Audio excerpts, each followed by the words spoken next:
When a controlling HOA, Karen, seized my property for an oversized barbecue, I had one wild idea. Let my herd of bison crash the party. Chaos, laughter, and unexpected redemption followed. The situation began on an ordinary Saturday morning, one that seemed as quiet and uneventful as any other. That is, until the unexpected sounds of loud chatter and the rustling of moving trucks echoed across my property. At first, I thought it might be a neighbor organizing a small gathering, perhaps a family reunion or some casual get-together. But as I ventured outside, I was greeted by the unmistakable sight of a full-on event taking shape in the yard next to mine. The culprit? A group of HOA members, led by none other than the infamous Karen of the neighborhood. This woman had earned a reputation long before that fateful day, always pushing boundaries, always finding a way to flex her supposed authority, and always ensuring that her way was the only way. Her presence in the community had long been a source of tension, but nothing had ever prepared me for the audacity of what she was about to do. Without warning or any prior communication, Karen and her crew had shown up on my land. No invitation, no request, no attempt at even a casual conversation. They arrived with trucks full of barbecue equipment, tables, and chairs, everything necessary for what would quickly turn into a massive outdoor event. I watched in disbelief as they unloaded coolers, set up tents, and began marking off areas of the yard with string and stakes, all while completely ignoring my presence. At first, I thought I must have misunderstood. Maybe this was some sort of mistake. Perhaps they had been misinformed about the location of their event. But as I approached to ask what was going on, I was met with a dismissive glance and a firm wave of Karen's hand. "We're just getting things set up," she said, as though it were the most obvious thing in the world. When I asked if they had received permission to host the event on my property, her response was nothing short of infuriating. "We don't need your permission. It's a community event, and the HOA has already made the arrangements," she declared, as if I were supposed to accept her word as gospel. The nerve of this woman to assume that I would allow her and her posse to take over my land without so much as a formal request was beyond me. My frustration started to build, but I knew there was little I could do in that moment, at least not without risking further confrontation. I tried to remain calm and explained that I had not agreed to any such event on my property. "This isn't your land for the taking," I said, trying to assert some level of control over the situation. But Karen was relentless. She waved away my concerns, offering nothing more than empty promises and a few hollow apologies. "Oh, don't worry. It'll be fine. It's for the community," she said, almost patronizingly, as if my rights were secondary to whatever good she thought she was doing for the neighborhood. It became clear that my requests to stop were falling on deaf ears. I watched helplessly as they continued to set up, completely disregarding my personal boundaries. They placed chairs and tables in spots that obstructed my driveway, unloaded massive grills on areas of my property I had expressly kept off limits, and started marking up the lawn with more string and stakes. The invasion was unmistakable, and I could feel the weight of frustration settling in. As they prepared for the barbecue, I tried to reason with Karen, asking her to at least respect my space and consider moving the event elsewhere. She scoffed at my suggestion, telling me that this was for the good of the community and that everyone would enjoy the event.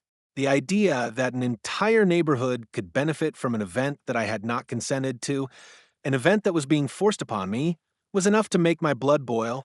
My property was my sanctuary, and now it was being turned into a party venue, without my consent. There was no negotiation, no discussion, just a complete disregard for my rights. In that moment, I felt a deep sense of helplessness. I had always believed in being a good neighbor, in compromise and mutual respect. But Karen's actions were anything but respectful. Her sense of entitlement seemed boundless, and as she paraded around, directing her crew and ordering them to set up things exactly as she wanted, I realized that trying to reason with her was futile. She had no intention of listening. She had no respect for the boundaries I had set. My property, my rules, none of it seemed to matter to her. By the time the setup was complete, the area was unrecognizable. What had once been my peaceful yard had now transformed into the sight of a loud, bustling party. The hum of conversation and the sound of the grill sizzling filled the air. It was impossible to ignore, and the thought that I could simply ask them to leave at this point felt almost laughable. The damage had been done. My sense of personal space had been invaded in a way that left me feeling powerless. It wasn't just the invasion of my property that angered me, it was the principle of it all.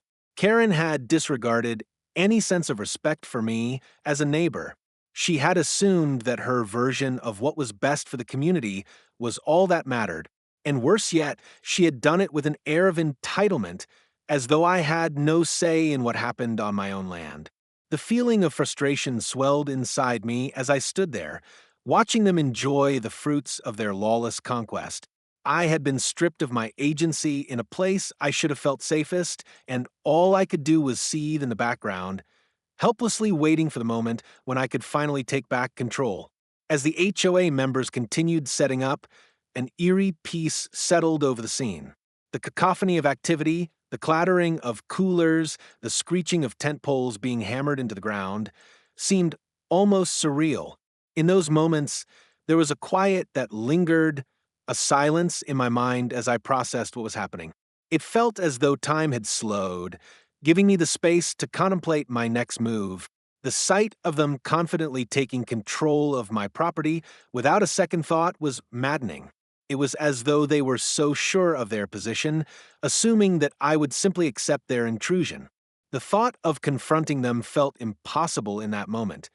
They were so caught up in their own sense of entitlement, treating my land like a community asset, that they couldn't fathom the idea that I might object. But as the setup continued, I was faced with a difficult choice. How could I take back control of my land without escalating the situation too much? I didn't want to cause a scene, but at the same time, I knew that I couldn't let this stand. The peaceful, quiet property that I cherished was slipping away from me, inch by inch. The more I stood there, the more I realized that simply asking them to leave wouldn't work. They had already crossed the line. Any polite request would likely be dismissed, and I could see Karen, in particular, brushing off any concern I might express as nothing more than an inconvenience. This realization left me at a crossroads. The thought of escalating things to a full-blown confrontation was unsettling, but the alternative, letting them take over without consequence, was even worse. I didn't want to lose control of my space, and I couldn't bear the idea of silently watching as they transformed my property into something it was never meant to be. The more I thought about it, the more it became clear that my options were limited. Yet there was one option that kept rising above the rest, a way to take back what was mine in a manner that felt as wild as it was fitting. In that moment of overwhelming frustration, a bold and unexpected idea emerged. The thought of reclaiming my property, of taking back control, suddenly became clear. Rather than confronting them directly or trying to reason with someone who had no intention of listening, I realized that the most fitting response involved a move as unexpected and wild as the situation itself, releasing my herd of bison. The herd, usually kept at a safe distance for their own well-being, were now my unlikely solution. The idea was not one born out of malice, but rather out of necessity. The bison were a symbol of freedom and power, and I knew that their presence would disrupt the invasion of my land in a way no words ever could. They were my trump card, and once I decided to let them loose, there would be no turning back. The release of the bison sent shockwaves through the gathering. As the massive animals made their way onto the scene, chaos ensued almost immediately. The guests, who had been casually enjoying the barbecue, were caught off guard. Faces that had once been filled with laughter and chatter were now frozen in wide-eyed shock, quickly turning to panic as they scrambled to make sense of what was happening. The bison, large and intimidating, plodded through the setup with no regard for the carefully arranged tables, chairs, or grills. Their presence was a force of nature that simply couldn't be ignored. The party, which had felt like an uninvited intrusion just moments before, was now in full disarray. Guests dove for cover, shrieking in confusion, while others stood frozen, unsure whether to run or to simply stare at the surreal sight unfolding before them. The bison, undeterred by the human chaos around them, continued to wander through the scene, their powerful movements causing further disruption. The sound of chairs scraping across the ground, the clattering of coolers and utensils, and the general sense of havoc spread quickly. What followed was a wave of unintentional hilarity. As people found their footing amid the confusion, the scene became both chaotic and absurd. Laughter mixed with shrieks of surprise as many realized the wild absurdity of the situation. The guests, though initially disoriented, could not help but laugh at the ridiculousness of it all. What was meant to be a controlled community event had been overtaken by a herd of bison, and in that moment, the situation became both a wild spectacle and a fitting lesson in not underestimating the value of personal boundaries. In the aftermath of the bison chaos, the once lively scene had completely transformed. What was initially a crowded, bustling barbecue was now a disorganized mess with guests scattering in all directions. The carefully set up tables, the elaborate food spreads, and the decorative touches were all but forgotten as people scrambled to escape the path of the bison. The herd had made their mark, and it was clear that no one could continue with the event under the circumstances. Karen, who had once strutted around as though she were the queen of the neighborhood, was among the first to retreat. Her usually commanding presence evaporated as she floundered in confusion, unable to regain control of the situation. The once confident organizer of the event now looked out of her element, her authority reduced to nothing more than a distant memory. It was a humbling moment for her as she realized that her disregard for my property had resulted in total chaos. Her plan to seize control had backfired spectacularly, and in that moment, I couldn't help but feel a sense of satisfaction. The herd of bison had accomplished something far beyond just creating confusion. They had served as a form of natural justice. The idea that Karen and her group had thought they could simply take over my land without permission was, in the end, completely overturned. My property, which had been overrun with the noise and intrusiveness of the event, was now free from their grasp. As the bison moved through the yard, they cleared the space in the most dramatic and unforgettable way possible.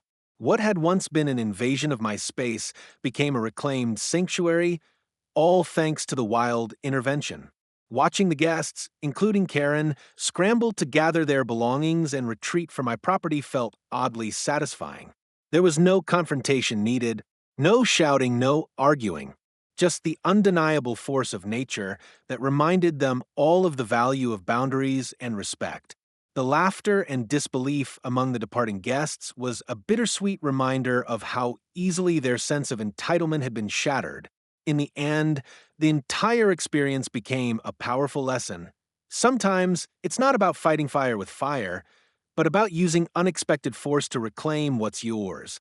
And as I watched the last of the guests leave, my sense of ownership over my property was fully restored, on my terms. Reclaim your space and take a stand. Subscribe to expect stories for more wild tales of justice.